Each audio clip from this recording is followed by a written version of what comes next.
Hello Cox's Bazar, শীতের সকাল, পাশে সমুদ্র আর মাথার উপর নীল আকাশ। আজ আমরা কক্সবাজারের মেরিন ড্রাইভে ধরে রওনা হয়েছি হিমছড়ি আর ইনানি বিচের দিকে। আর বলে রাখি, আমরা সারাদিনের জন্য রিক্সাটা ভাড়া করে ফেলেছি। আর সারাদিন আমরা ঘুরবো রিক্সায় করে, আমরা দুজন। আর এই পথটা পাড়ি দেওয়ার জন্য আমরা বেছে নিয়েছি এই আরামদায়ক বাহন রিক্সাকে। আর বলে রাখা ভালো, আমরা রিক্সা ভাড়া করেছি সারাদিনের জন্য মাত্র 1,000 টাকা দিয়ে।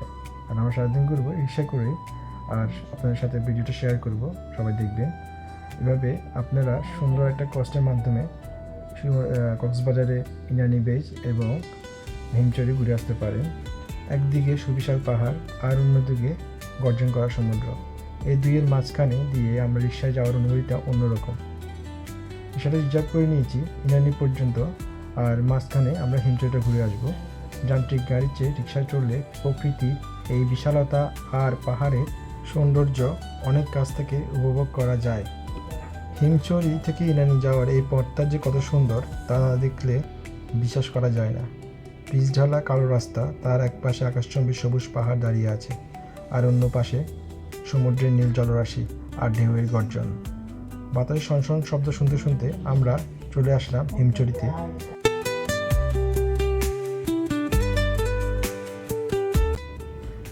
হিমচরি আসলাম পাহাড়ের উপর থেকে সমুদ্র দেখার শখ নিয়ে, কিন্তু এখানকার সিঁড়িগুলো অবস্থা দেখে তো রীতিমতো ভয় লাগছে।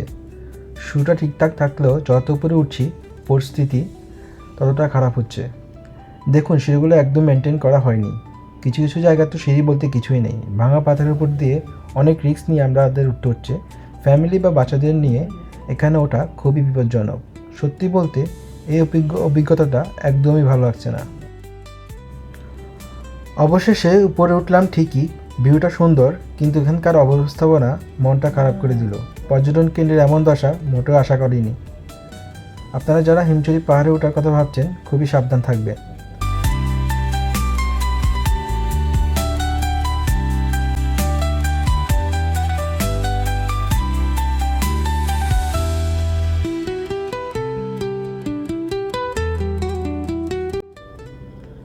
রিক্সার এই রাইডটা সত্যি আমাদের মন ভালো করে দিয়েছে। কক্সবাজারের মূল শহরের হইচই থেকে দূরে মেরিন ড্রাইভের এই শান্ত পরিবেশটা একদম অন্যরকম। ঝাউবনের মাঝখান দিয়ে যখন ঠান্ডা বাতাস আসে, তখন মনে মনে হয় এটা যেন কোনো এক স্বপ্নপুরী দিয়ে আমরা যাচ্ছি। আমরা ইনানি বিচের দিকে এগোচ্ছি, আর চারপাশের দৃশ্যগুলো ক্যামেরাবন্দি করার চেষ্টা করছি। আমরা এখন ইনানিতে এসে পৌঁছেছি। আপনারা এখন ইনানি বিচটা আপনাদের মাঝে আমরা শেয়ার করব। আর আমরা এখানে ছোটো রাইড দিলাম। আপনার ইচ্ছা করলে ছোটো বাহনগুলোকে দিয়ে ইনানি বিচটা পুরোপুরি আপনারা দেখে আসতে পারেন। এতে আপনাদের দেখাটাও হবে এবং সুন্দর একটা মেমোরি আপনাদের ক্রিয়েট করতে পারবেন আপনার পরিবারের সাথে, আপনার কাছের মানুষগুলোর সাথে। আমরা পুরোটাও এই ছোট্ট বাহনদের সাথে আমরা এগোচ্ছি এবং ঘুরছি দুজন মিলে। এখানকার এই ছোট বাইকগুলোতে চড়ে বালুর উপর দিয়ে ঘুরে বেড়ানোটা ছিল আমাদের এই ট্যুরের অন্যতম সেরা অভিজ্ঞতা। আমি আর আমার স্ত্রী মিলে পুরো ইনানি বিচটা ঘুরে দেখলাম।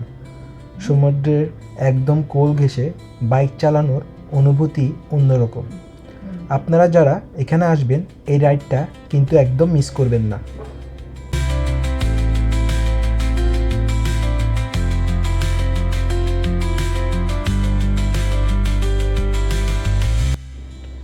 ইনানি বিচের শান্ত পরিবেশে এই রাইডটা আমাদের অনেক বেশি আনন্দ দিয়েছে। ঢেউয়ের আওয়াজ আর গতির এই মিলনমেলা সত্যি স্মৃতিতে রাখার মতো। কক্সবাজার ভ্রমণের প্রতিটা মুহূর্ত এখন আরও রঙিন।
কক্সবাজারের সবথেকে সুন্দর জায়গা হলো মেরিন ড্রাইভ। আজ হিমচরি থেকে ইনানি পর্যন্ত রিক্সা করে ঘুরলাম।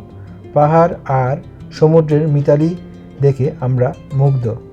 আমাদের এই সুন্দর মুহূর্তগুলো আপনাদের সাথে শেয়ার করলাম। ভিডিও ভালো লাগলে লাইক এবং শেয়ার করবেন। আল্লাহ হাফেজ। আবারও দেখা হবে নতুন কোনো ব্লগ নিয়ে। খুদা হাফেজ, সবাই ভালো থাকবেন।